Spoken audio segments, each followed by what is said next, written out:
This podcast is a member of the Place to Be Nation family. Visit us at placetobenation.com, the only place to be in your pop culture world. I got the honky-tonk pickups, ready, steady, go. I got the honky-tonk pickups, ready, steady, go. Honky-tonk pickups, ready, steady, go. Let me clear on the hardwood floor. When I got home from work, I was feeling pretty fine, but I started getting hiccups around supper time. Held my breath till I hit the floor. Howdy, this is the Row 1, Seat 1 podcast. You are here with Ben, better known as Boston Nuga. Thank you so much for tuning in last week to my recording with Papa Hales. I cannot be thankful enough. We got way more downloads than I thought we'd get. The outpouring of support was unbelievable. I am just so thankful for you guys. Hopefully it'll be a little less rough this time and a little more professional. I am just so blessed to have the support that I have and the friends that I have. And for you people who don't even know me in person, I hope that I was able to deliver a quality podcast for you guys with a wonderful guest. And I hope that this week will be even better. This week we're going to have some very interesting guests on. First, we're going to have Lane from Twitter. If you guys don't know him, probably for the best. He's kind of a geek. No, just kidding. Lane's a good guy. Lane attended the Scenic City Showdown with me in Chattanooga, Tennessee. So we're going to talk about that event, and then we're also going to talk with Al Getz, who is the most interesting man in the world. Al has been to, by his estimation, 43 UFC events. He's also been to all 30 Major League Baseball parks. Actually, I think 31 because Atlanta has 2 parks. He's been to a bunch of ECW shows. He's been to countless sporting events in general. And he's just a fascinating dude. He was a wrestling manager for a time. He is just the most interesting man in the world, and I'm looking forward to having him on as a guest. So we're going to have those 2 guests on this week. It'll be a little less rough around the edges. I figured out how to do some editing, so yeehaw there. What you guys heard in the intro was Nico Case. She is a talented, unbelievable songstress and just one of my favorite singers on the planet. And I was lucky enough to go to her concert this week. And since this is a show about live experiences, I'm going to talk a little bit about that. I'm going to talk a little bit about my other experiences this week because I had a real eventful week. Like I said, on Wednesday, I went to a Nico Case concert in Nashville, Tennessee. Just so you guys know, Chattanooga's at a really cool place because I'm pretty equidistant to a lot of cool cities. So I'm able to go to a lot of really cool events. 2 hours from Atlanta, 2 hours from Nashville, 3 hours from Asheville, North Carolina, and I'm in driving distance to places like St. Louis and Chicago and some other cool cities like that. So Nashville is a hop, skip, and a jump to me. So I spent a lot of time in Nashville this week. Saw Nico Case. I'm going to be an old man for a second and say that I wish he would have played more of the old stuff. Don't you hate it when you go to concerts like that and they play all the new songs that nobody knows and they don't play the old stuff like you wish they did? I remember going to an Iron Maiden concert a few years ago, and they played the entire new album, and everyone just sat on their hands. And the last 2 songs were the old songs, and everyone just completely blew the roof off for the last 2 songs. But you just hate it when they play the new stuff that nobody knows. But she played about 40% old stuff, and we all completely blew the place up because we all knew the old songs, and she was unbelievable. She's a very talented musician. And if you're into that sort of music, like you heard in the beginning, kind of honky-tonk music, or just kind of, female singer sings, lovely ballads and things like that, you'd really like Nico Case. I'm going to play a few other Nico Case songs throughout this podcast. So if you like the songs that are played in this podcast, I think you'll really like Nico Case. Friday was a once-in-a-lifetime experience for me. I went to the NFL Draft. NFL Draft was held in Nashville. It was a really cool time and a bucket list sort of thing for me. Kind of a sad story. My dad, his once-in-a-lifetime thing, he wanted to go to the NFL Draft, and it was finally 2 hours from his home, and he wasn't able to go because they scheduled a work conference for him. So in his stead, myself and my 2 cousins from Boston who flew down went, and we had an absolutely wonderful time. The cool thing about the NFL Draft is that people are there from every NFL team. We saw fans from every team. We saw Bengals jerseys and Lions jerseys and Browns jerseys and Jaguars jerseys, teams you never see walking around. We saw them there, and you see the most random, obscure jerseys too. I saw a Yancey Thigpen and Bullet Bob Hayes and Mushin Muhammad. My brother saw a Tim Couch jersey We saw, Eric Mold's jersey, and we saw just the most random ass shit on people's backs. And the other cool thing was we thought we'd get completely yelled at and booed at because we were four of us wearing Patriots jerseys. We didn't get booed at all, except for one bouncer who tried to fight us because we were wearing Patriots jerseys. And my brother tried to square up to the dude, and then I reminded my brother that this bouncer fights for a living, and it would probably not be a good idea to fight with this guy. So that was probably a good decision on my part to have my brother not fight a bouncer. So that was our experience of the NFL Draft. Saturday night, we went to the Scenic City Showdown, which I will talk with in depth with Lane, but that was a quality show. The second half of the show especially was really good. O'Shea Edwards and Vordell Walker absolutely threw it down. Legitimate match of the year contender right there. Jaden Newman, you guys will probably be hearing this after the Scenic City announcement, but got announced for the Scenic City Invitational after putting in 5.5 years of hard work, earning his spot, and I'm so proud of him. He's a friend of mine and a quality wrestler and just a good human being. So he earned that. And then Saturday morning, I want to talk about, I went to the South Pittsburgh, Tennessee Cornbread Festival. And let me tell you guys, if you ever have a chance to eat cornbread with salsa in it, do not pass go. Do not collect $200. Eat salsa cornbread, because salsa cornbread is the truth. I ate probably 30 pieces of cornbread, which is not advisable when you have diabetes. But the cornbread was damn good. These people know how to make cornbread. They have a festival for a reason. And it was a fun time. So if you're ever deep in the south of Tennessee and you see the South Pittsburgh, Tennessee Cornbread Festival is happening, you should probably go. Because you're going to see people in overalls, and you're going to see people with ironic t-shirts that they don't find are so ironic. And it'll be hysterical. And then yesterday I went to my daughter's dance recital. And dance parents are hell, but they got that thing done in 58 minutes, even though they had 21 dance groups. And I applaud them for having the boys in the back tone down the entrances and bring it on home in less than an hour. So it was a good week. It was a fun week. Went to a lot of live events. Just kind of getting things done here. We're going to bring on Lane to talk about the Scenic City Showdown. And then we're going to have Al Getz on, and we're going to talk about his amazing and very eventful life. So we're going to have Nico Case here, and then we are going to get on with the show.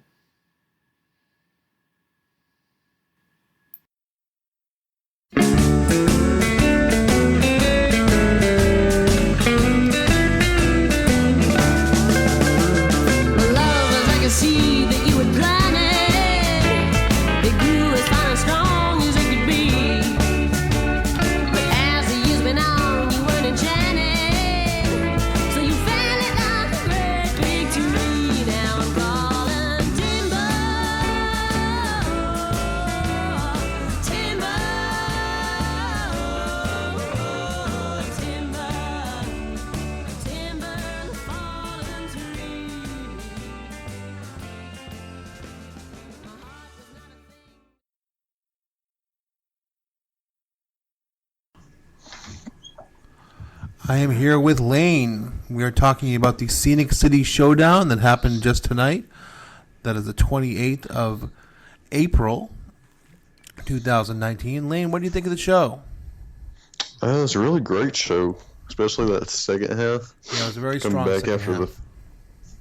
Come back after that first intermission, a real strong showcase. Yeah, 3 really good matches towards the end. I think that the 3 really strong matches they had were the Joey Lynch AC Mack main event was, I think, the third best. I think that the second best match was the Jaden Newman Jake Parnell match. I think that the O'Shea Edwards Vordell Walker match was the best. We'll make this short and sweet. Lane, what are 3 things that stuck out to you from the show?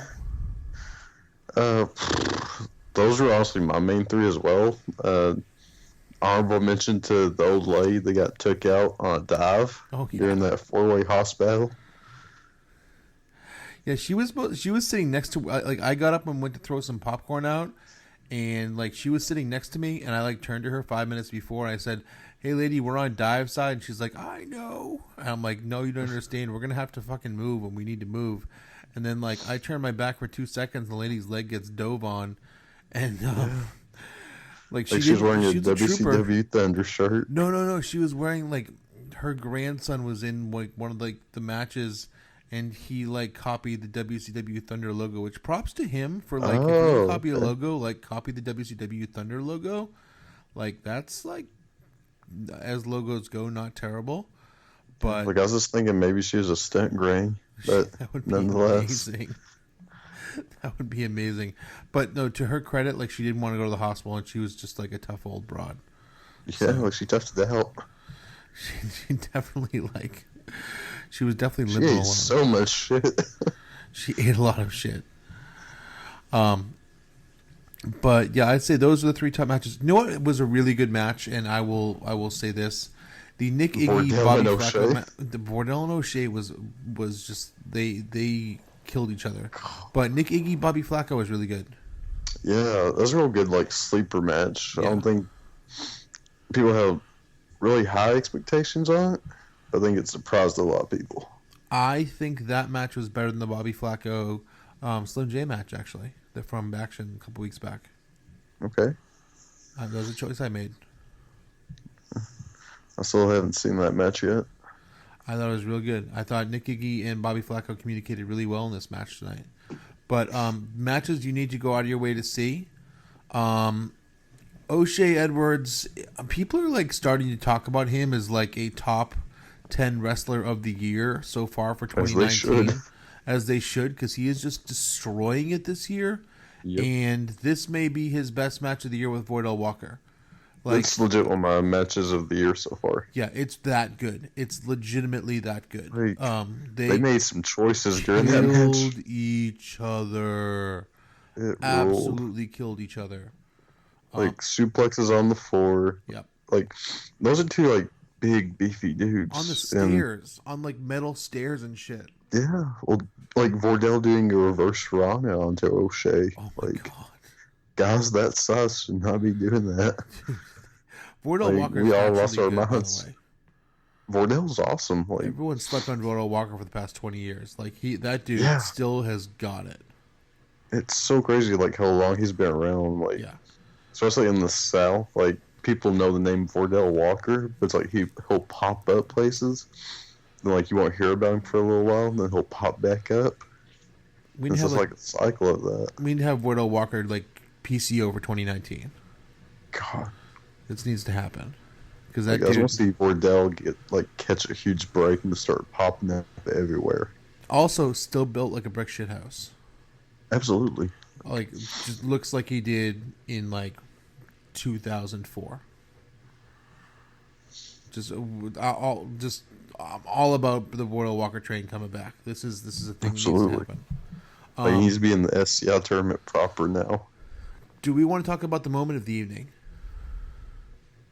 Do what now? The moment of the evening, Which was, Jaden.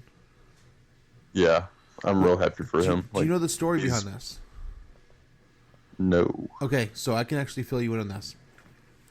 Because I'm actually like like party to it, but not a part of it. So Dylan and Scott have been telling Jaden for the past year, you're going to be part of the scramble. You're going to be part of the scramble in the 2019 SCI, and like you're going to be like basically the anchor of the scramble. To the Right. point where I rode with Dylan and Jaden up and down to Mania. And like they talk, Dylan's talking him up like, yeah, you're going to be the anchor of the scramble. You're going to be in the scramble. You're going to be in the scramble. And like, and Jaden like, basically like, he really wants to be in SCI and he really wants to be Mr. Chattanooga. And it's very important to him to be like the Chattanooga guy. But he he had reserved himself to the fact that like, okay, this is the year I'm going to be in the scramble, but like next year I'm going to work my way up to the SCI tournament. Like that's his goal, and he's very much a goal-oriented person. And so they did a fakie on him in the ring, and they said, they went into the ring and they handed him a folder, and they said, this is your folder, but you're actually not in the scramble. You're going to be in the Scenic City Invitational Tournament. And then obviously everyone in the crowd saw Jaden. And if you go back and watch this video, this is a really emotional, touching moment where he opened up the folder and he saw his poster with his face on it for the Scenic City Invitational Tournament. And like, there are a few things that mean more to to few people than being in the Scenic City Invitation Tournament means to Jaden Newman, who has busted his ass for 5.5 years Absolutely. as a professional wrestler to be in the tournament in his hometown. So Jaden Newman, no one has worked harder for a particular thing than Jaden Newman has worked to be in the Scenic City Invitational Wrestling Tournament. So like, And just he's not had human. over the last year or two. yeah, he's improved so much. Like, he's worked his ass off, and he's gotten so much better, and he deserves it. He like legitimately deserves it. He's like quickly becoming one of my favorite people to watch. Yeah, he died for our sins tonight. Oh yeah, like Kevin Parnell was an ass beater. Like Parnell is Parnell, so very heavy-handed, very strike heavy, and Jaden took it like a man. Like his chest looks like hamburger meat, Oh, but it really did. he took it. But he came back in that match too, though. That was the thing. It wasn't just like a Parnell beatdown. No. It was half of Jaden it was a Haynes. Parnell beatdown, but then Jaden came back, and Jaden gave it right back to him. Yeah. Even like, I know you weren't there for it, but at sub, Jaden wrestled Craig Mitchell, and just like the attitude Jaden showed during that match, like just like pretty much being a straight smart ass to Craig. I love that Just, he's finding that gear. Yeah. I think that's really cool. So that's great. Yeah, I mean if O'Shea and Royal Walker didn't have like a legitimate, Just top a 30 match psychotic of the match. year contender, Like then the we'd be fact talking they about, had- the fact they had that match in just Chattanooga, Tennessee on a Saturday night in April on a high school at a benefit high show. school gym. High school Yes. gym. Just a full fucking PWG. Just Oh do my all the God. crazy shit that have it actually make sense. Like, My God. Yeah, just God damn, God bless them both. I hope Ring of Honor knows what they're getting. I really absolutely. do. I really hope they don't like mistreat our friend, Yeah. because there's things that could be fucked up, and I hope I hope they don't mistreat our friend O'Shea, because he deserves the world, man. Absolutely. Like, because he drove from Georgia to Maryland, had action, so he drove back from Maryland back to Georgia in Chattanooga. This crazy person. O'Shea's amazing, and he's got. I talk to people are getting better too. Like, every time I see him, he just adds 15 new things to his arsenal.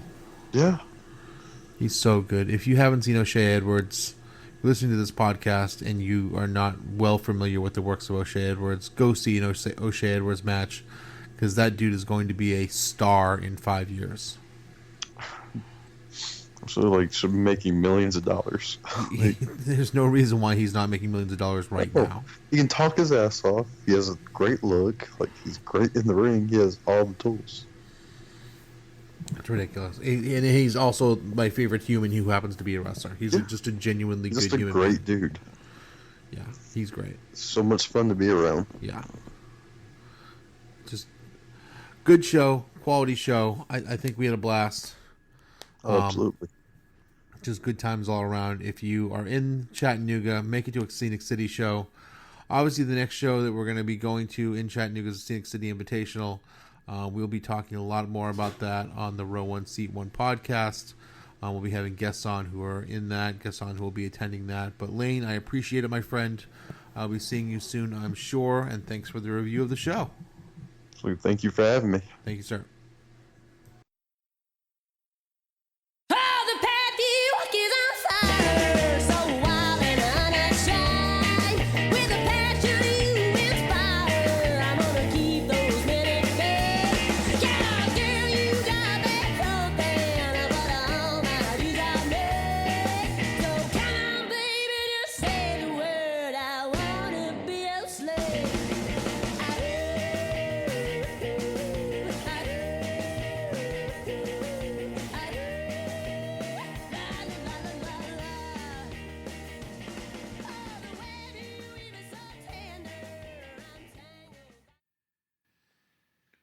We had a busy week on the pop feed with a little something for everyone.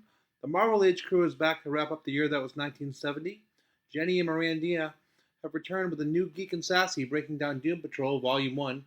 On this installment of Sunday Groove, David is joined by Greg Phillips to discuss some hidden gems.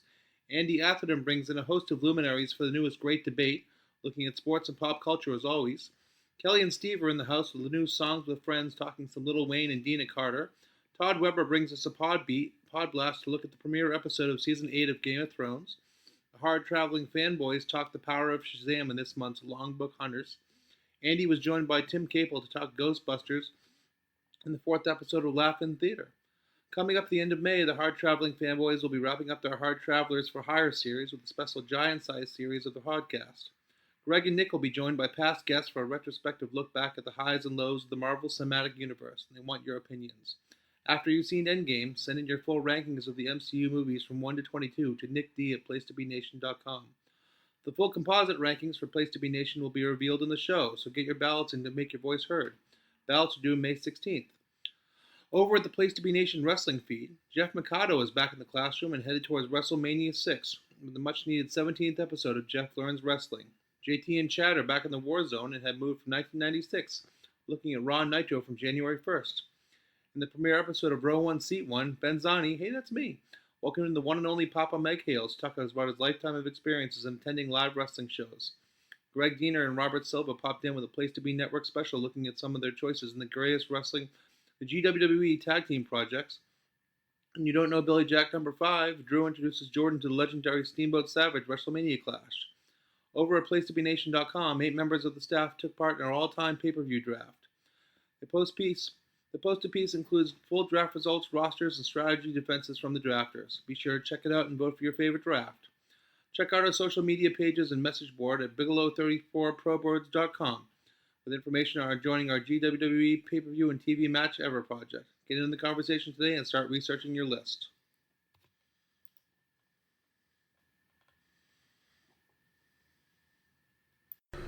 All right, we are here with Al Getz. Al, as I mentioned before, is the most interesting man in the world. Al has been to all 30 Major League Parks. He's been to, by your estimate, how many UFC events, Al?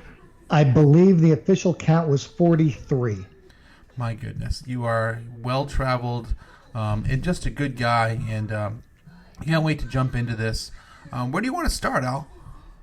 Well, let's start with UFC, because I know you recently went to your first live UFC event in Nashville. So I don't know if you want to talk about your thoughts, but then we can talk about my experiences with UFC, which I am now pretty much boycotting because they screwed me over one too many times. But still, as a live event, it's an experience. And if they're losing your money, they're out on it. But I went to my first, and I thought it was pro wrestling as hell. Would you agree or disagree there? There are so many elements of how pro wrestling was done in the past that are part of current UFC product, and of course with updated production values that rival some of the best WWE pay-per-views and stuff. But yeah, I mean, the majority of times the fans at these things, they want to see blood and they want to see people knock each other out. It's great when you have a scientific exchange of holds on the mat. And most of the time you have a crowd that is knowledgeable enough and receptive enough to that they will react at the right time. But there's nothing like guys slugging it out. And that's, that people want to see that big knockout. I remember one of the earlier ones I went to was in Atlanta. It was Chuck Liddell against Rashad Evans, where Rashad knocked Chuck out. And at first it was dead silence because this was towards the end of Liddell's big run. He had lost. He didn't have the title anymore, but he was still, the guy. And so everyone was silent and then just, went nuts reacting to the knockout. I would say describe that feeling, because I felt nothing like it until I went to my first UFC. Describe the feeling in a building when a human being gets knocked out. It depends. It really depends on the crowd and what they're after. Sometimes the best reactions are when you have a split crowd, but sometimes when everyone's, where it's tilted in favor of one guy, it's louder when they get the knockout. But sometimes it's more interesting when the other guy scores the knockout. I'll talk about one where everyone wanted to see one guy knock the other out, and he did, and that was when Dan Henderson fought Hector Lombard at UFC 199 in Anaheim. Hendo was just like a god to these people, and he destroyed Lombard, knocked him out, and it might have been one of the 2 or 3 loudest reactions I've heard at a fight. The loudest, without a doubt, was when Conor beat Alvarez in Madison Square Garden at 205. Because a Conor fight I've heard is different than any other type of fight. And you said you were at that first Boston fight actually, and I've heard basically Conor McGregor fights. The entire country of Ireland comes out. They're rowdy, they're loud, they're there for blood. Describe a Conor fight as opposed to other fights. Yeah, it wasn't as prevalent in that first Boston fight. That was his first UFC fight on U.S. soil. Mm-hmm. And I went to that with our mutual friend, Matt Griffin.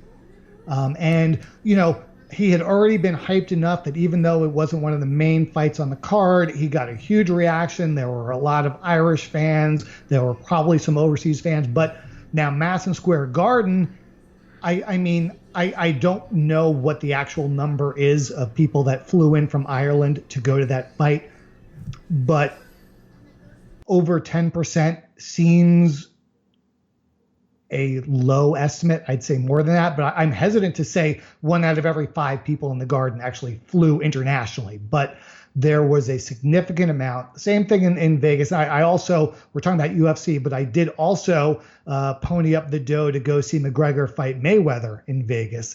And that was a similar thing in that you had a lot of people traveling from Ireland. But yeah, it is crazy. And after the fight was over, as everyone's leaving the Garden, people are walking down the escalators and the stairwells, chanting songs in Ireland and this and that, and just going absolutely crazy. So yeah.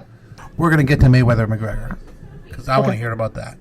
I've heard the Irish fans especially are just, even as fans go, are on another level. But talk about fan I'd groups. say it's not just that. It's any type of international star that draws a big crowd. I was at the second fight between Anderson Silva and Chael Sonnen, which was in Vegas, and my section in particular, there was a large portion of Brazilian-speaking fans, probably many of whom actually traveled from Brazil, to the point that had Chael won that fight, it might have been a scare. Like, they were borderline, getting drunk and wanting to be violent if things didn't go their way. It was probably the most unsafe I've ever felt, and I didn't feel unsafe. But had Chael won, it would have been really interesting to see how those fans would have reacted, because they wanted blood, they wanted revenge. Now, you gave me your list. You started going in '95 to UFC fights, correct? Yeah, I went to 2 in the very early, the first iteration of the UFC before Dana White and the Fertittas bought into it. So the first one I went to was UFC 5, and I know we're not getting there yet, but that was the same weekend as my first ECW wrestling show. My friend and I went to. My friend and I drove to. We lived in Asheville, North Carolina. We drove straight from work to Charlotte to go see UFC 5, and then drove overnight up to Philly to go to the ECW arena on this was April of '95. It has to be the weirdest weekend ever. Yeah, it was an interesting weekend. My friend was into UFC. We had watched. I don't think we watched them live on pay-per-view, but I think we watched them on tape after they came out. He was really into it. He wasn't that into ECW, but he was into it just enough to get him to go. And what's really funny was that ECW show was when Sabu no-showed, and they brought in Rick Steiner to take his place. And my friend actually fuck you, Sabu chant. Yeah, my friend went to University of Michigan. So when Steiner came out, the fans in the crowd started singing the Michigan fight song, which was his theme music in WCW. And at that point, my friend really got into it once he realized, this guy went to Michigan. Okay, cool. And then the next one, the early one you went to, because you gave me your list, and you saw one of my all-time favorite people in combat sports, full stop, Tank Abbott. I thought you were talking about Scott Pitbull Ferrazzo, who beat Abbott. Yeah, that was the return of Tank Abbott. That was UFC 11 in Augusta, Georgia. That was the one where the tournament final didn't happen. Mark Coleman advanced to the finals, and I think Ferrazzo beat Abbott in the semis, but Ferrazzo was hurt and couldn't continue, and neither of the two alternates could continue either. So they just said, all right, Coleman, you won. Tournaments are such a stupid idea. Well, at the time, it was a great marketing gimmick, marketing ploy. And another interesting note about UFC 11 that ties into wrestling was I was seated directly behind Mike Tenay.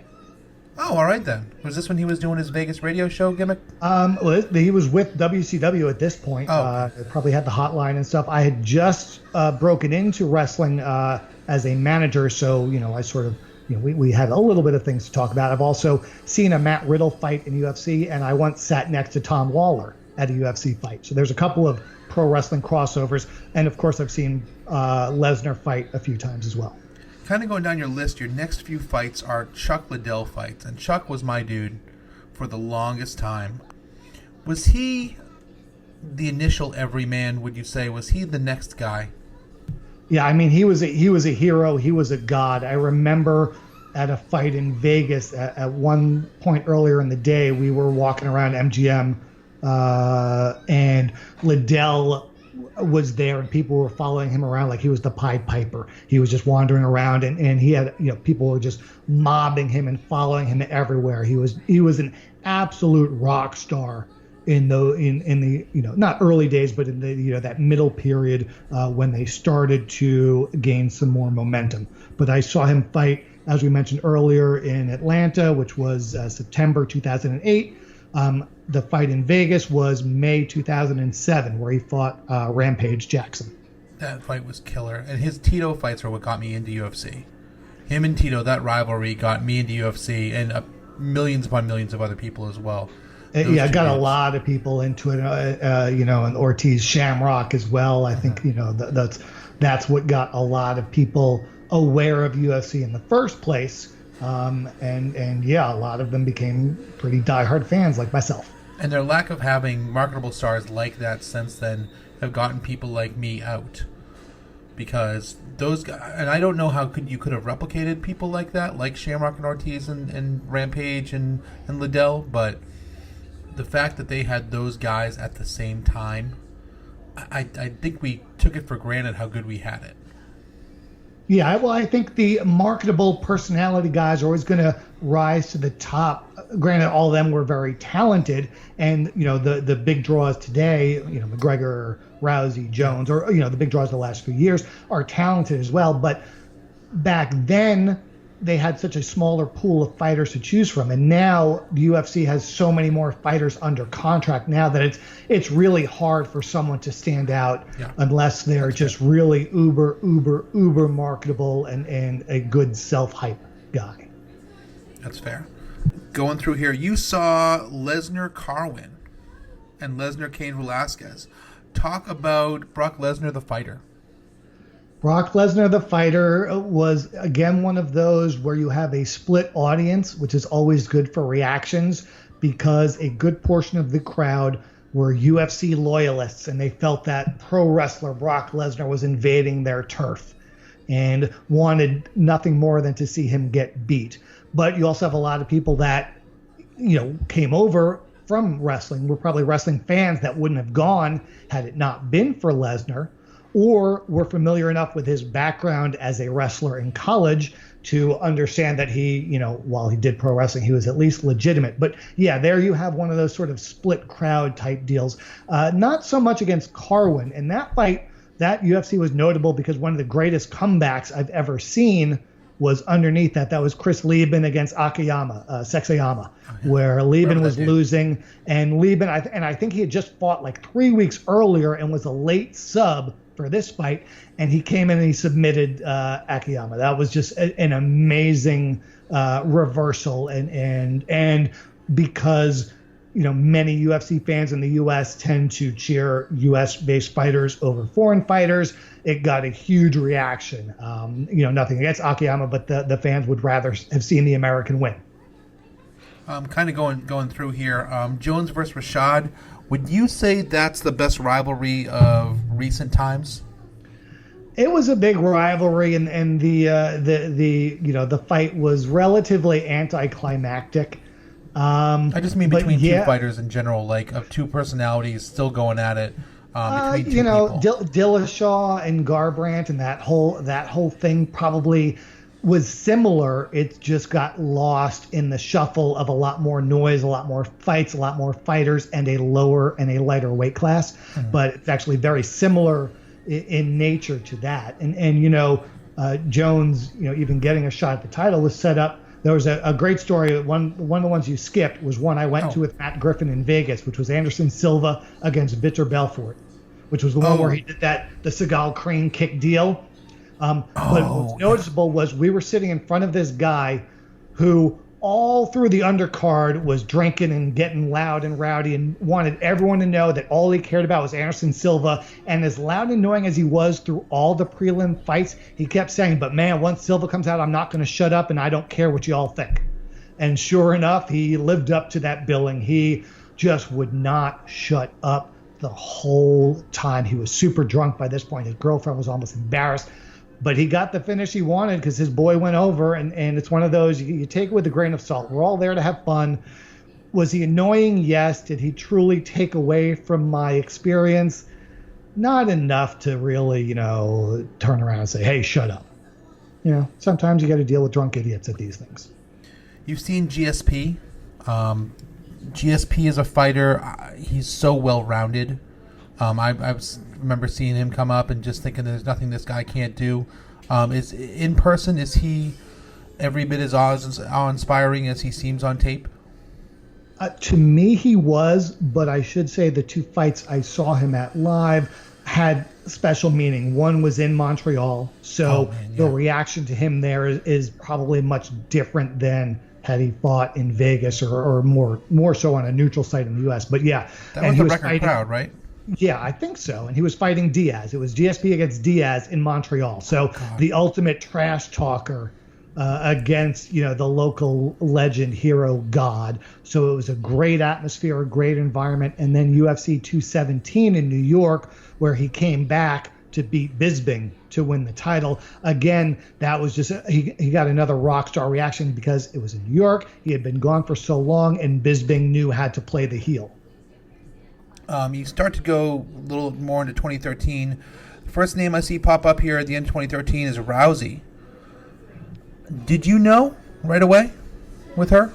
Well, this was the end of 2013 was the first time I saw her fight live, and I think she came in early in 13. I think the first fight was April or May of 2013. So this was her fight with Tate, which was the big rematch from, you know, a previous fight, and it was underneath Weidman versus Silva in their rematch where Silva broke his leg. Oh, you were there at the leg break. Yeah, and one thing I'll tell you is you could hear the leg snap throughout the building. Well, I had very good seats; we could hear them from here. But also interesting is my friend and I were right on the front row on the lower level by where the fighters leave to go back to the dressing room after their fights. So I believe they stretchered Silva out, and the second he got behind the curtain, we heard him scream. Oh. So he was keeping his game face on while he was in front of the crowd, but as soon as he got behind the curtain, we could hear him scream in agony. I mean, it was absolutely brutal. And Rousey, at that point, this was either her second or third title defense, and yeah, people were into it. People were all about her. As a matter of fact, I went out of my way to go to Rousey fights a few more times over the next year or so. Going from there, well, I'll just kind of ask here. You were supposed to go to UFC 194, but you broke your leg. Aldo versus McGregor. Speaking of breaking legs, yeah, that was Aldo McGregor, the 18-second fight. I had broke my leg 3 weeks before the fight. I was technically, the doctors cleared me to fly, but I was in severe pain. I couldn't move around. I had planned on going to this fight by myself. There was just no way I could do it. I was able to sell the ticket for a small loss, so I couldn't complain too badly about that. But yeah, and it's one of those things. Would I have been satisfied with an 18-second fight? Yes and no. I mean, it kind of sucks when you get that, but if the rest of the card is good and you get a cool thing that happened, which was McGregor winning the title, that's pretty cool. And if I'm missing any moments here that really stick out, like let me know that I'm, because I have the list here. If there's stuff that really stuck out as major moments in UFC history or major things that stuck out to you, let me know. I remember, I would always make a point to go to the UFC, the shows in Vegas in July, which was part of International Fight Week, and they usually amped up the lineup. I know in July of 2014. It was Rousey against Alexis Davis, but the main was Weidman against Machida, which was an amazing fight, one of the better fights I've seen live. So that was a really good one. I did this crazy thing in December of 2014 where I went to Vegas for UFC 181, which was Pettis versus Melendez and Hendricks versus Lawler. Then I went to visit my sister in LA for 4 or 5 days.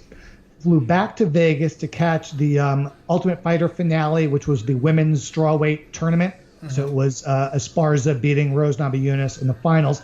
And the very next day, they had a UFC on Fox fight in Phoenix. So I flew from Vegas to Phoenix the next morning. And basically the plane was a few fans like me and then all the referees and several UFC officials. I met McCarthy and Herb, Sean Shelby, I think Megan O'Leary. So there were a lot of UFC employees on that flight. Does people start to recognize you after a certain point going to so many shows? No, let's not get too carried away. There's one woman that works for the UFC recognized me, but that's only because at that women's strawweight finale, that was at a much smaller venue. That's the Pearl of the Palms, and I was sitting in the front row. And when I say front row, I mean past the barriers and guardrail. It literally was 6 feet from the cage. It seemed to be a section that was only for fighters or VIPs or whatever. But somehow, some way, I had a ticket to the fight. That was where I sat next to Tom Lawler. So one of the women employees who her job seemed to be handing the ring cards to the ring card girls because their jobs are so tough and important that they can't keep track of what round it is. So they have to have someone, give them the proper number. And I remember asking this woman, because I wanted a picture of myself holding up the ring card. And so I asked this woman, who's in charge of ridiculous requests from insane fans? And she goes, I'm pretty sure I am. So I asked her to take a picture of me holding up a ring card, and I did. The next night in Phoenix, she remembered me. And then many months later at a fight, she recognized me again. So you're a ring card girl. I was the one and only ring card boy in UFC ring history. Card boy, yeah. that's a thing you can put on your resume. Like the one guy that works at Hooters, so Hooters can't get sued for discrimination. Going through the list here, Lesnar versus Hunt at UFC 200, Cormier versus Silva, Tate versus Nunes. That was a card. Well, 200. That was the one that was supposed to be Cormier versus Jones, and this is the start of my the beginning of the end of my extreme fandom of UFC. I flew into Vegas, I believe it was Wednesday, and that afternoon or evening, I think, was when word got out that Jones was out of the fight. And I'm going to say this: they announced really, really quickly, less than 24-hour turnaround, that Anderson Silva took the fight. I've heard that he had sort of been on retainer. I don't know if that's the right term, but I hear that a lot of times fighters are paid to be on standby and in the fight location and ready to go. But yeah, within 24 hours, they announced that Anderson Silva was there to take John Jones's place. So it's a nice substitution. And Lesnar Hunt, underneath there was it was Edgar Aldo, Dillashaw,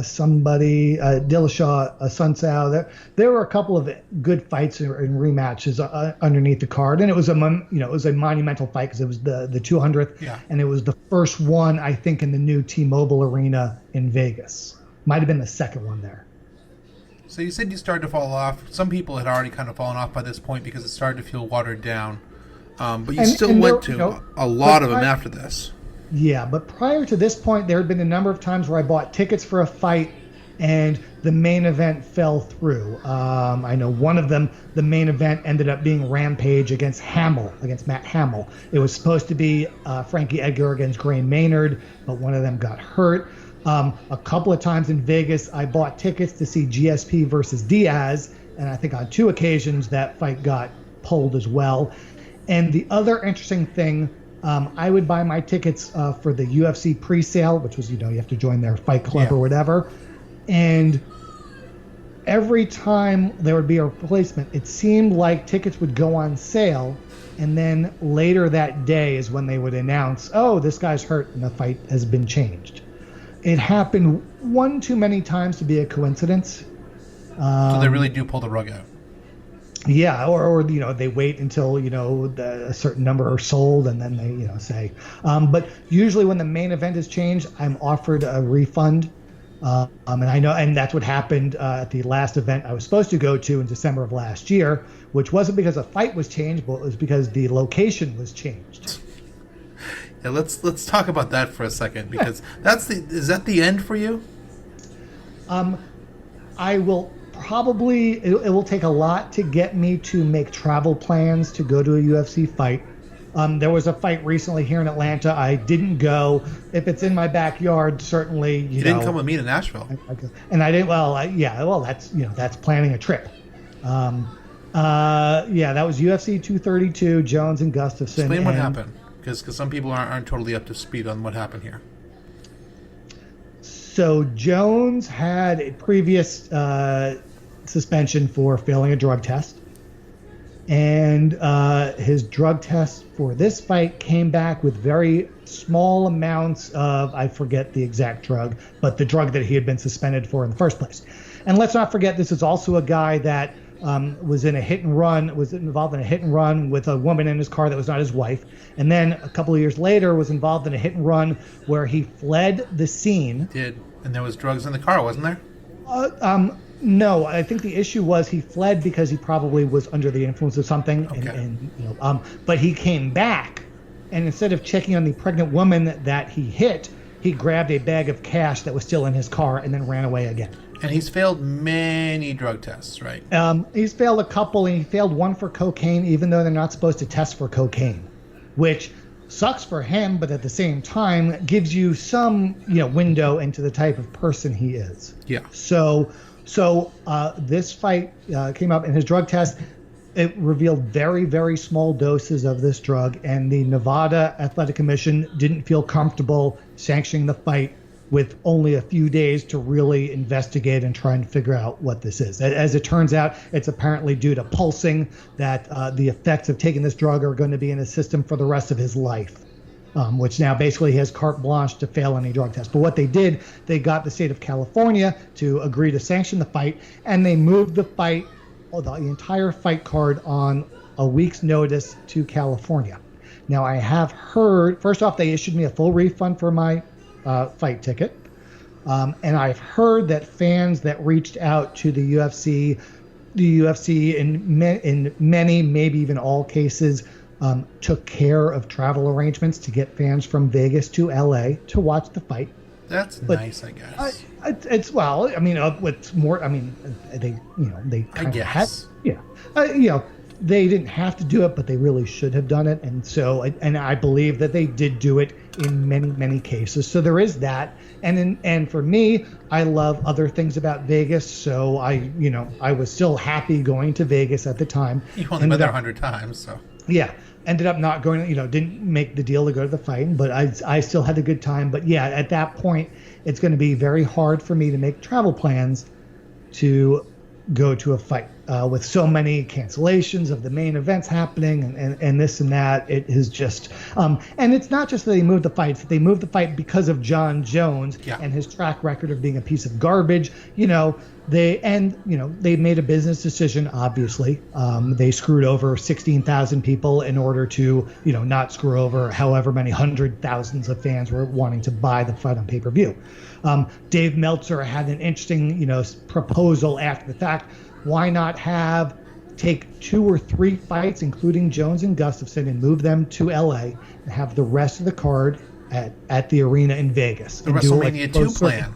do a closed circuit deal. It was an interesting, it was something that people brought up after the fact as far as, Monday morning quarterback, that maybe they could have done that, but they chose to do what they do, and that's their right. And I have chosen to, change my commitment to them as far as financial.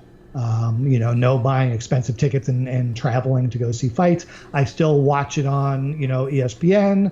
I still follow it. Many tens of thousands of dollars that you've given to this organization are now out the window for them. So, yeah. So congratulations. Speaking of the thousands of dollars I spent, they came out with a collector's item many years ago. It's a book. It's called Octagon. It's a photographer that was following around UFC and took pictures of fights and fighters and put out a book. They came out with a normal size book edition, but they also came out with a very large book edition of the book, which I want to say is about 1.5 by 2 feet and weighs about 50 pounds. Jeez. It's a very limited edition, and like a schmuck, I bought one. But not only did I buy one, when the UFC, this was a few months before the UFC came to Atlanta, I sent a blind email to UFC, got forwarded to the director of fan relations or fan experience, a lovely woman by the name of Rachel Sutton. Told her, I have this book, I'm going to the fight in Atlanta. If I can get the book to the arena the day before the fight during the weigh-ins, can we get it signed by fighters? And she said, absolutely. So I brought a dolly. I schlepped this book downstairs, to get to the entrance of Phillips Arena in Atlanta. Security had a field day, made me, open up the book and, look to see that I didn't have a bomb in it. But they brought it to the back. All the fighters on the card signed it. Many of the fighters that were there seconding their friends, signed it as well. It just so happened that Randy Couture was there to meet with Dana about coming back, so he signed it. Goldberg signed it. Buffer signed it. We got Dana White to sign it, but I had a specific request for Dana. I wanted him to sign it. Nice fucking book, Dana White, and he did. So I have it was already a very limited edition, and it's now one of a kind because it is signed by a virtual who's who of the UFC in 2008. It's amazing. It's absolutely amazing. So that's your UFC experience, but if you had just been a man who'd gone to UFC, that would be one thing. But you also have the experience of going to, what was the count, 35, 36, 37 Major League Baseball stadiums, including all 30 current Major League Baseball stadiums? Yeah, I've been to all current ones, plus a few previous iterations or previous stadiums. I think 34 or 35 is about right. What prompted you to go on this quest? It started in 2014. So you did it really quickly, right? Well, the idea wasn't to do them all. In 2014, for whatever reason, I got the itch to take a long road trip, and I wanted to go to a bunch of different baseball games in different stadiums. And the area with the highest concentration within reasonable driving distance is sort of the upper Midwest. So I did this ridiculous thing where I made a spreadsheet of all the teams in that area and when their home games were, and found the optimal times where I could route it and sort of go in a big circle, starting in Cincinnati, going all the way up to Chicago and then Cleveland and Pittsburgh and back down to Indianapolis, to Cincinnati. And it turned out the optimal time to do this was in early September. And so I had everything set. I was all ready to pull the trigger. And then I realized that while I'm on the trip, this is opening weekend for the NFL too. So I did a little more looking, and I found that I could go to a Sunday game and a Monday game the first 2 weekends, in addition to hitting all these baseball stadiums. I did have to reroute it somewhat. And at one point I double tracked significantly, going from Chicago to Detroit and then back to Chicago. But I ended up in the span of 14 days seeing 10 baseball games and 5 football games, all in different stadiums. Are you trying to do the NFL too?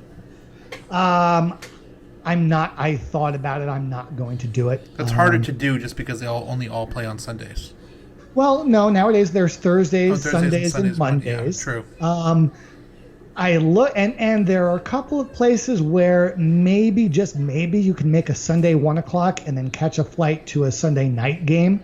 The first 5 weeks of the season, the Sunday night game is set in stone. Be crazy, man. But then I was also, and then I'm like, well, if I do this, I have to go to London and Mexico City as well. Jesus Otherwise, what's the point?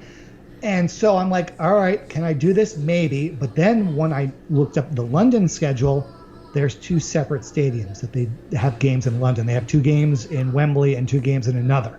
Yeah, I'm the new stadium they're doing, I think it's, I forget the new one, but yeah, there's a new one they're just about to do, yeah. So now 2 international flights just to see a football game. It's not. And the way the schedule was this year, it would take, the idea was to do it in 11 weeks, as fast as possible. But there are enough situations where a team that hosts a Thursday night game early in the season also hosts the Monday night game. So yeah, they back it up. Yeah. Yeah. So it would have taken me through past Thanksgiving into week 14, and I'm just like, and having to go to London twice, and I'm not as into the NFL as I am Major League Baseball. Yep. So I didn't do it. But so back to baseball. Yeah. In 2014, I completed 9 or 10 stadiums. In the spring of 2015, I did a West Coast swing, and I got all the California ballparks and Arizona. I did a Northeast swing in July. And then in 2017, whatever was left, which was 10 or 11 stadiums, I plotted a trip starting on opening day 2017. And if you'll recall, that's when the Braves' new stadium, SunTrust Park, opened up. And they were actually on the road for the first 2 weeks. One would assume they scheduled it that way in case the stadium wasn't going to be ready on opening day, which was actually pretty smart. But so the way it was set up was that the 30th and final stadium was going to be SunTrust Park on the day of their first home game in the new stadium. Ceremonial. Yeah, so it was ceremonial, it was symbolic and all this and that. And then weather screwed it all up because the game in St. Louis was postponed because of rain. And then my flight the next morning, which I believe was to Minnesota, was also canceled because of the same weather, which basically threw everything for a loop. It killed the whole trip. I ended up, I think, staying over in St. Louis and catching the makeup day, the game the next day, and then going home, and then piecemeal over the next year and a half, finishing everything up. So the 30th and final stadium was last fall. I did Toronto. I remember you doing Toronto and Minnesota, right? And then flew. I did Minnesota earlier, and then I did Toronto and Seattle. That's right. And so, if anything was symbolic, it's that the final game, which was in Seattle Stadium, was against the Yankees, which is my favorite team of all time. So at least there was some ceremonial aspect to it all. It's unfortunate. So you've seen these games, and obviously you've been to a bunch of baseball games. During your 30 and Al's 30 for 30, did you see any cool stuff? Did you see any freak games? Did you see any random occurrences? You'll see some things at baseball games. What was the most interesting on-field thing that you saw? Well, these games, nothing really stood out. The closest we got to a no-hitter was in I think it was Anaheim. Someone went into the 6th inning with a no-hitter, and then it got broken up, and I think they ended up losing. There was nothing really, really crazy as far as these goes. As far as these trips went, the most exciting baseball game I ever saw was years earlier. It was in Anaheim. It was a playoff game. It was the AL. I think it's either the divisional series, but it might have been the AL Championship Series. The Yankees were up 3-1, so the Angels were at home facing elimination. My sister and I bought seats. We're behind the Yankees dugout on the lower level. There are all sorts of celebrities. We sat right behind Steven Sharippa, who was Bobby Bacala on The Sopranos. Oh yeah, okay. Kelsey Grammer was several rows up from us, and Larry David was there. I have no idea where his seat was because he literally was walking up and down the aisle acting exactly like you would expect Larry David to act. Amazing. And this game, the Angels in the bottom of the first got out to a 4-0 lead. And then in the top of the 6th or 7th, with 2 outs, the Yankees rallied. The Yankees scored 6 runs, all with 2 outs in the top of 1 inning to take the lead. We're all going nuts. We're going crazy, blah, blah, blah, blah. At the bottom of that inning, the Angels scored 3 to take back the lead, and then they held on and won the game. So, I mean, it was just, playoffs, the home team facing elimination against the evil Empire. It was just absolutely an amazing experience. And of all the games I've been to, I never caught a foul ball except the home opener at SunTrust Park, so in 2017, so the first game in the stadium. My seats are on the second level, right, pretty much dead center behind home plate. And of course, they have the netting up. And looking at how high the netting was up, I actually told my friend, I'm like, there's no way we'll catch a foul ball because the angle, it just doesn't work. So, like literally 3 batters after I said that, someone hits a foul ball towards the upper section, the upper rows of our section. Yeah. It bounces off the walls. No one knows where it goes, and I feel something against my side. Oh, no. So I look down, and sure enough, wedged between my sides and the seat is the ball. Amazing. And it actually says, and Still counts. it says opening night on it, too. So Still counts. Yep. So I didn't catch a foul ball, but I fell into one, or one fell into my lap almost literally. And it's an opening day ball. Yeah, it's the first home game at the new stadium. That's unbelievable. Any major any home runs from guys that you always remember? Yeah, any big? Not during this trip, but prior to that, I went with my brother-in-law to Yankee Stadium when A-Rod was at 599 home runs. Oh, cool. So every time he's at bat, everyone has their camera phone out and clicking. He didn't hit a home run that day, but it was really, really cool. Other than that, nothing really stands out. I love baseball to death. Most of the games are relatively uneventful. I will say I've been a Brave season ticket holder the last 3 years since they moved to the new stadium because it's a mile from where I live. And they've been really good at making late comebacks. This is true. The last year and a half. So that's been it's been very exciting to see them down, 7-3 and rewarding us for sticking it out till the end by coming back and winning. And you get to watch Albies and Acuna for the next 10 years, and that's going to be a treat. On the cheap. Yeah, on the cheap, too, which is pretty amazing. Yeah, they've got, they always said rebuilding, and it wasn't supposed to happen this quickly, but it apparently has. So now, one thing I want to talk about going to 30 Major League Baseball stadiums is stadium food. What is some of the weirdest stuff you've eaten, and what is some of the best stuff you've eaten? For a while, I was looking to find the most ridiculous thing they would have. At Turner Field, they had the Burgerizza, which is a burger where the instead of bread, it's the patties are 2 personal-sized pepperoni pizzas. Sounds disgusting. Go on. In, I think it was Milwaukee, they had a hot dog stuffed inside of a bratwurst, wrapped in bacon, stuffed inside of something else. I would actually go for that. And it was delicious. You've known me for a few years. I go up and down weight wise, and I've had issues in the past being overweight. So I try not to get too crazy. Pretty much every stadium I go to, I'll have a dog and a Coke, just because that's the thing to do. Well, who has the best dog? Because everyone swears they have the best dog. They're all ballpark hot dogs. Really? And some of them have the fancy like Wagyu beef hot dogs or whatever. I don't get that. I get the garbage one. And Dodger dogs are garbage, but it's just a tradition. It's like the Varsity here in Atlanta. It's the Fenway Frank, they sell them in the grocery stores, and it's the exact same thing as a hot dog. Yeah, I hear you. I don't go for fine cuisine. As a matter of fact, my friend doesn't like SunTrust Park because they don't have boiled peanuts now. Because I guess they needed room for their sushi and their, avocado toast and their craft wine stands. Lord. But yeah, they don't have boiled peanuts in a baseball stadium because they've got all this fancy food. So, sometimes I'll go crazy, but usually I'll just get a dog or a burger and a beer or whatever. Is the cheapest beer now Atlanta? I think so, yeah. Because I've heard they're trying to keep the concessions down, like the Dome. Well, the Dome has the cheapest everything around. Which is wonderful. I think SunTrust has sort of responded to that by cutting their prices. Yeah, it's one of those things. I should have kept statistics. I should have kept, track of the price of a hot dog and a beer in every stadium to compare and things like that. I also, me being, a stat guy, I should have done things like total up the number of home runs hit or the number of different players I saw or the number of different, things like that. But, Well, we're gonna talk about your stat stuff in a little bit, but actually, I've heard that beer at Fenway now I think is either 13 or 15, which is disgusting, and whoever came up with that should be shot. And they're clearly not using the profits to renovate the park.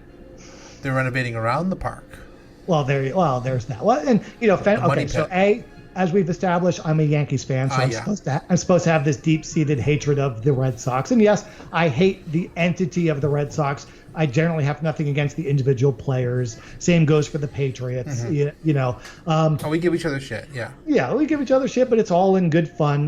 Matt Griffin is also from that area, and so when we went to that UFC fight in Boston, which was where McGregor had his first UFC fight, we also went to a Red Sox-Yankee game at Fenway the night before. Did you wear Yankee gear? I did not, because I wanted to live. I was going to say. So I have the one thing I did do at every stadium, at every ballpark, I bought the home team's hat and wore it throughout the game, with one exception, and that's Fenway. But what I found was at the gift shop, they had a hat commemorating the rivalry between the Red Sox and the Yankees. So it had both the Red Sox and the Yankees logo on the hat. How noble of you. So I wore that. That's fair. I'll allow it. That's, the closest I was going to come. I probably, like I said, I hate the idea of the Red Sox, but I truly hate the Mets. And I even wore a Mets hat when I went to Citi Field. So there's that. Dear Lord. So let's talk about this for a second. What do you think of Fenway? Because I have opinions. Both Fenway and Wrigley are pieces of crap, but they are historical pieces of crap with character. This is fair. My problem with Fenway... Go ahead. The sight lines at both are just, and more so at Fenway, the sight lines are just atrocious. Yeah, my problem and with Wrigley, in certain sections, you'll have a large metal pole literally obstructing your view. Yeah, the whoever constructed Fenway was blind and didn't actually realize what direction you would actually be facing to watch a baseball game. And my other problem with Fenway is the average person, when they built Fenway, was about 5'2" and 110 pounds dripping wet. And I'm 6'3", about 280. So that didn't work for me because I'm in the birthing position the entire time when I'm at a Red Sox game. And one could hypothesize that the other stadiums of that era were probably similar. Mm-hmm. Would have had the same issues had they still been around today.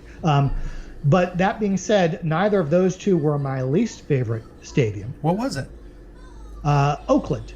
And, yes. And the only reason is just because it has no character whatsoever, because it was built as a mixed-use stadium originally for both football and for baseball, whereas every other baseball stadium now was built for baseball and has unique characteristics, whereas NFL stadiums don't. NFL stadiums are all cut out of the same basic cookie cutter. So the Oakland Stadium is that. So it just has no character and no personality. I've been to Oakland and hated it for that reason, but I hate my least favorite ballpark for that reason, for more extreme reasons, and it's Tampa. Yeah, I could see that. And a lot of people don't like Toronto as well because it's similar. And Tampa, when I went to Tampa, it was they were playing the Yankees, and it was Jeter's last year. So it was my last chance to see Jeter. So I didn't give a crap about how bad the stadium was. I was there for Jeter. Tampa on a random Wednesday, because I went to school near there. So we'd go to Tampa games, because it was like $5 and you basically sit behind the Tampa bench. Then you buy tickets for the third deck and you end up sneaking down by the third inning to the lower bowl. Right. That place on a regular game is soulless. Absolutely soulless. And it's in a horrible location. Yeah. Yeah, and it's a crypt. Just logistic wise. I stayed at a hotel that was, I want to say, about 2 miles from the stadium, but they had a shuttle for when the Rays were in town. So a lot of people at the hotel were there specifically to go to that game, and most of them were Yankee fans. Yeah. Let's shift to wrestling a little bit. Now, this podcast is not going to so much be about people's experiences in wrestling, but attending wrestling. And you had mentioned that you went to some pivotal ECW shows. You mentioned the Sabu show, but you were at another pivotal ECW show as well. Yeah, well, there were 3 that stood out to me of the 7 or 8 that I went to. The first was the F Sabu show. Then was the first Cyber Slam, which was the internet fan convention where Pillman made his unadvertised, but word was out that he was likely going to be making an appearance. So this was the one where he threatened to pee in the ring and then stabbed Carrot Top with the fork. And I was also at Guerrero Malenko Farewell, their last match in ECW. That Pillman show is a top, like, if I could hop in the flux capacitor, that's a top 30 show of a lifetime for me. What was the vibe like? It was electric. When the lights came out, it was one of those where, and they had a very smart crowd. So people were already expecting Pillman to show up. He was not at the hotel, and this was, I believe the hotel where the convention was at, where all the out-of-town fans were staying at, was the same hotel the wrestlers were staying at. So they did a really good job of concealing Pillman if he had actually been in town earlier. But yeah, when the lights went out, people are like, okay, this is probably Pillman. But at the same time, some people are like, well, maybe they want to think it's Pillman and it's somebody else.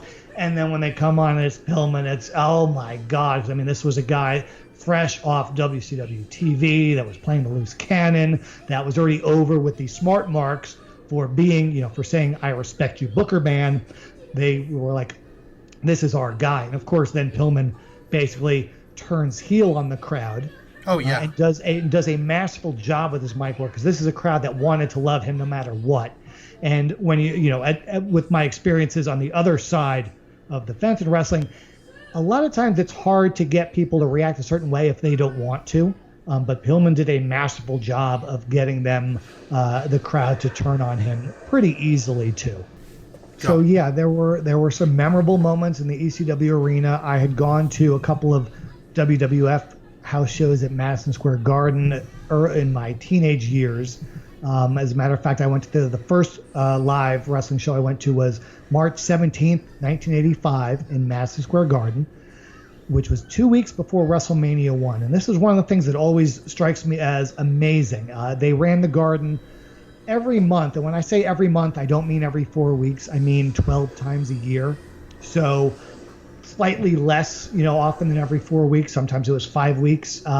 So to run it 2 times in the same calendar month was unheard of.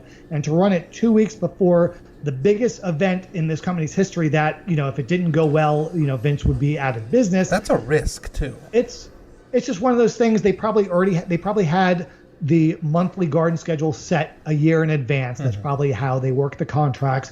And when they decided to do WrestleMania, they got them to agree to, book this extra date. So it was probably unavoidable, but it seems so ballsy. And I remember the main event was a random 6-man tag, but the main draw was a live Piper's Pit with Mr. T.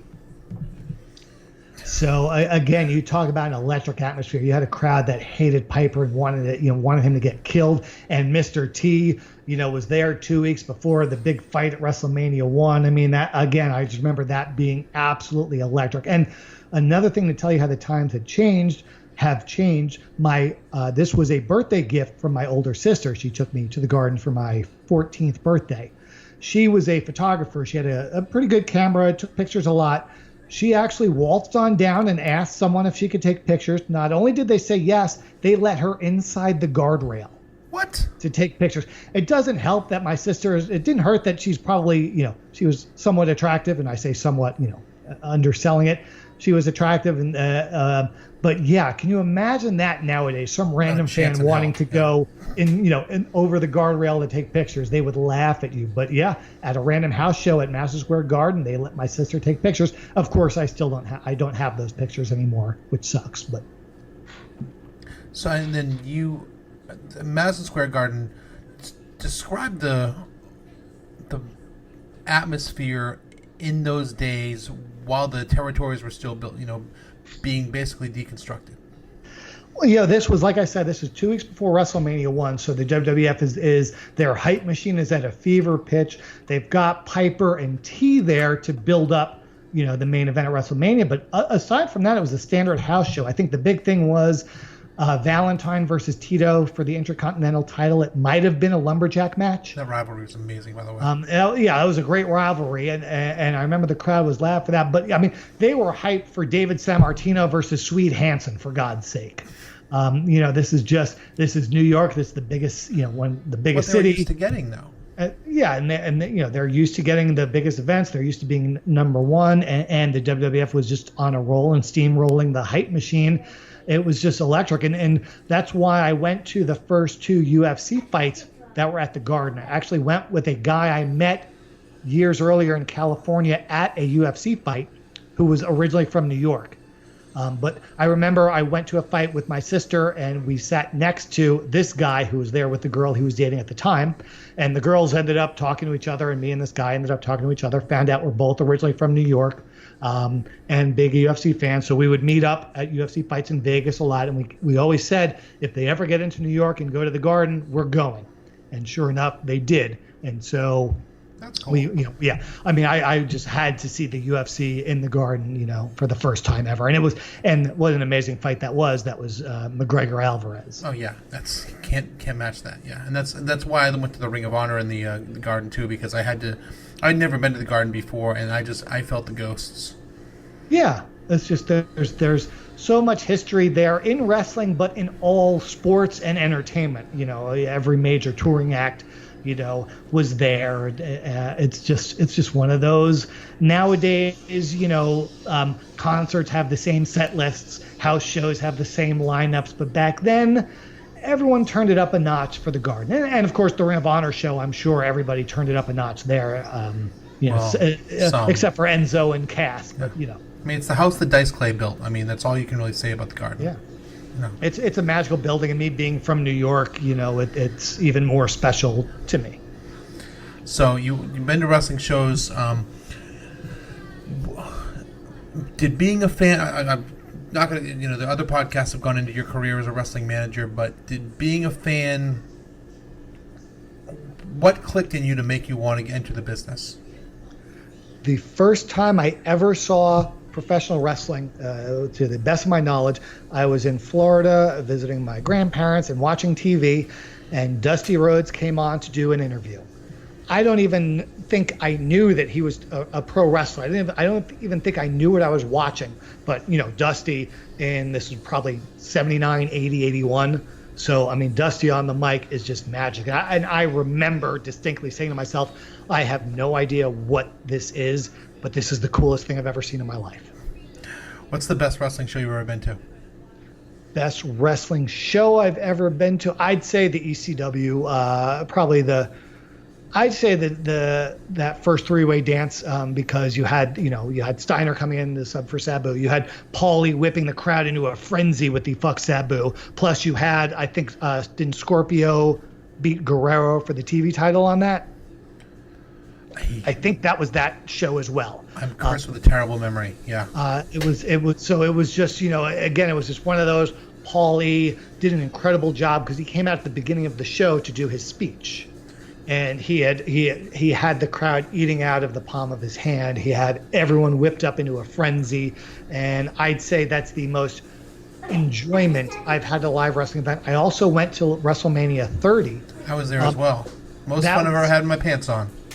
Yeah, and I wasn't planning on being there. I'd actually been in Biloxi all week playing poker, and I was not doing well.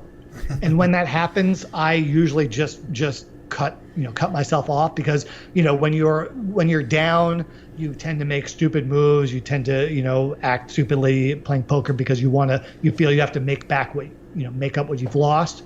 So I usually just shut it down at that point. So I was like, all right, I'm here for another 2 days. Is there anything else to do this weekend in Biloxi or nearby? Sure enough, there's WrestleMania. It's an hour away. I've got a rental car. I found a seat on the floor that was going for just above face value. So I just snatched it up, and that was amazing, because you've got the streak being broken and you've got Daniel Bryan winning. Yeah, I found something below face value that like a week before too, and it was fate. It was unbelievable. And luckily for you, it was a legitimate ticket as well. Hey, first time for everything. So, talk to me about it. You were a manager for 12 years plus 1 year, kind of stuck on the end there. Yeah, I managed for professional wrestling on the independents, first as the Duke of New York and then as Al Getz from August 95 to June or so of 2007. Thought I retired and then came back in 2015 for another return, which ended in November when I broke my leg, as was previously mentioned. Now, and you've done a bunch of podcasts, and you've talked a good amount about your managing career, and I suggest people check those podcasts out. But this is about being a fan. As a manager, talk about one time when it was hard to not be a fan when you were managing. Yeah, I would say when I managed the Honky Tonk Man against King Kong Bundy. This was for Dennis Coraluzzo in New Jersey. This was December of '96, I want to say. I drove up with Steve Carino. We were both booked on a show the next night for AJ Sparks and Dave Prazak. It was a big indie tournament, but I got booked the night before for Coraluzzo. And I remember we got there late, but like literally as soon as we got in, Dennis was storming around going, where's Al? Where's Al? Where's Al? I'm like, I'm right here. I've been here the whole time. What are you talking about? So he's like, come here. And he introduces me to the Honky Tonk Man. Basically, the deal was they needed, they wanted someone to take the bump to lead into the finish. Okay. So I managed Honky Tonk Man. And I remember we came out first, and the Honky Tonk Man's music is playing. And then he grabs the mic and wants to sing his song. And while he's singing his entrance music, I'm standing on the apron singing along with it because I just forgot. Maybe I thought I was doing it under my breath, but on the videotape, it's clear that I'm just singing along with him. Most of the time I'm able to separate my fandom, from the job at hand. But when you're in with big names, it brings back memories. I saw these guys, watch these guys on TV, idolize them. It's hard to separate. And just kind of wrap up a little bit here. Now you are doing the fans an absolute service. Talk about charting the territories and the service you are bringing to fans. Because I think you're doing some amazing stuff. Especially as I'm a little bit of a stat nerd. I grew up with sabermetric stuff, and you are basically bringing sabermetrics to wrestling and doing the Lord's work in doing so. Yes, and if it takes off, we're going to call it Zack Sabre Junior Metrics. Is what I've decided. Awesome. But one of the things about wrestling is there is no data being kept. I mean, yes, there are win-loss records, but they don't matter. The wins and losses, for the most part, are plot devices to get to the next show. Now, over the very long run, the legendary wrestlers have good win-loss records, and over the short run too, as someone's being built up, they have their win-loss record is accurate. But the example I always give is Bruno Sammartino or Bob Backlund or even early Hogan.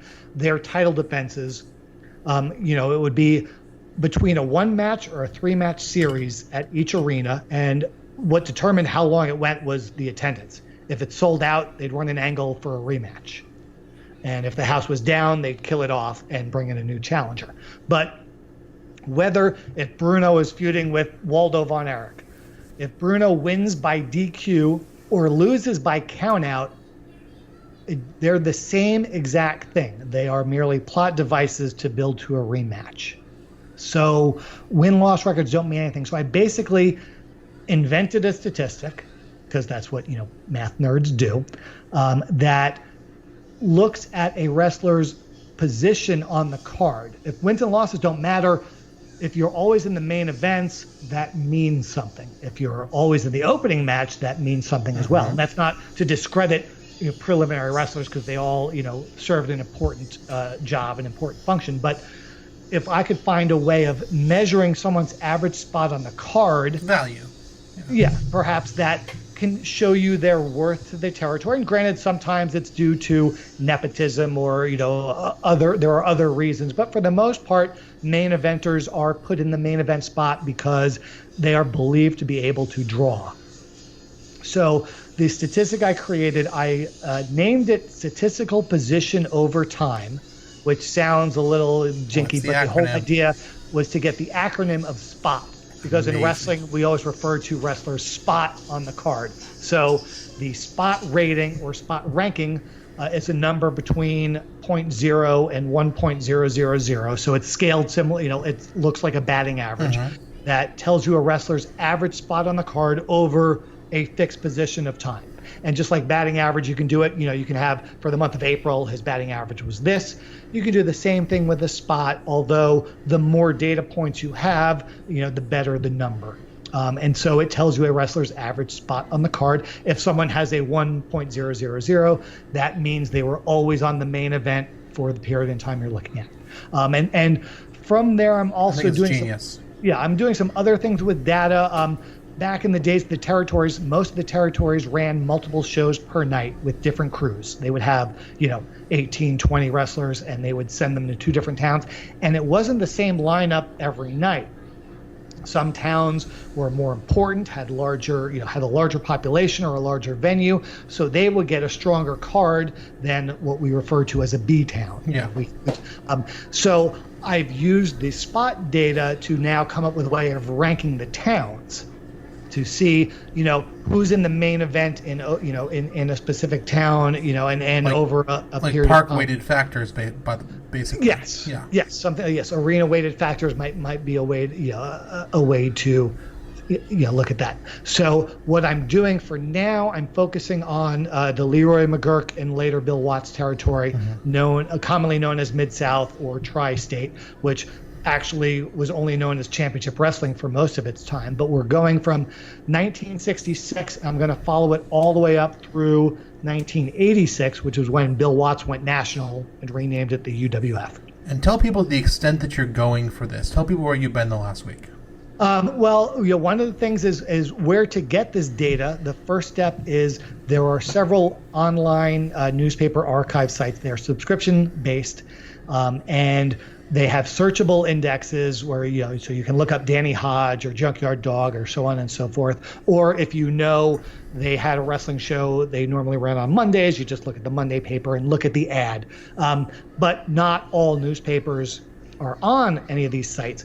So over the last several months, I've been to Tulsa, Oklahoma, Fort Smith, Arkansas, Little Rock, Arkansas, and I just got back from Tulsa this week, and in a few weeks I just booked a trip to Monroe, Louisiana, where I'm going to hit Monroe and Greenville, Mississippi to fill in some blanks. And by filling the blanks, what are you doing? I'm getting cards, looking at the lineups as were advertised in the newspaper for wrestling shows that are either presently unknown or at least unverified. There are a lot of online sites that compile results and matches. I always want to have my eyes on the original lineup, and the best way to do that is to find the newspaper ad, because they would run ads in the paper saying here's the main event, here's the whole card. Usually the next day they would have results, but not always. Sometimes they'd have little write-ups as well.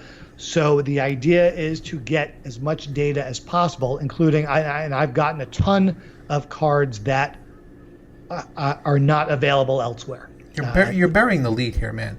What my friend, the most interesting man in the world, the playboy about town, the man who's been to every ballpark and every UFC and everything in the world is doing, out of a labor of love, just because he's obsessive about Leroy McGurk territory, just to deliver the information for fans who are interested in statistical breakdowns of the Leroy McGurk territory in 1966. He's spending 8 to 10 hours a day holed up in the Tulsa, Oklahoma library, my friends. Like, this is commitment. This is love. Eye strain is a serious problem. I'm doing it because I love it. And for the 17 people out there that think this is the coolest thing ever, good for them. In a perfect world, I would go past the McGurk territory and work on others, but it's incredibly time consuming. And so I picked the McGurk territory because it's one that's been around forever, always encompassed a large geographical swath, but You picked the hardest one.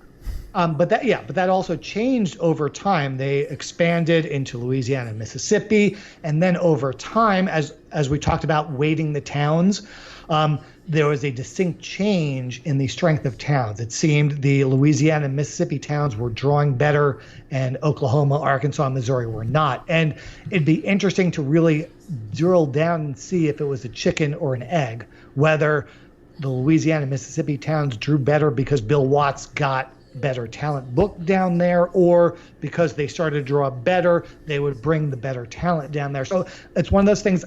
It's a question I'd like to answer. You're a maniac. I love you. But I am a maniac. And it's also a territory that, aside from the Mid-South years, there's not a lot out there. And it's a territory that, almost everyone went through. And it's interesting because it has its up periods and it has its down periods talent-wise. There are times when there's a really weak roster as far as historical names that we all know and love, and there are times when it's just stacked with talent. So it's just something that will be really interesting to trace over time. And I'm starting in 1966 because Terry Funk debuted in December of 1965 as a rookie in wrestling, period. So that's as good a starting point as any. But also, as far as name recognition to your average wrestling fan that knows a lot about history, anything before 1966, a lot of the mid-card and underneath guys, there's very little, acknowledgement of them. There's just not as much name recognition. Whereas going from 66 forward, you have Terry Funk as a rookie, you have Jack Briscoe as a rookie. From that point on, you've got lots of guys that everyone knows. So, and I'm starting in 1966 because I sort of want to hone these methods and formulas that I'm using and see if they work and make sense to then maybe roll it out on a wider scale, both, chronologically and then also geographically, expand it to other territories as well. But it's chartingtheterritories.com.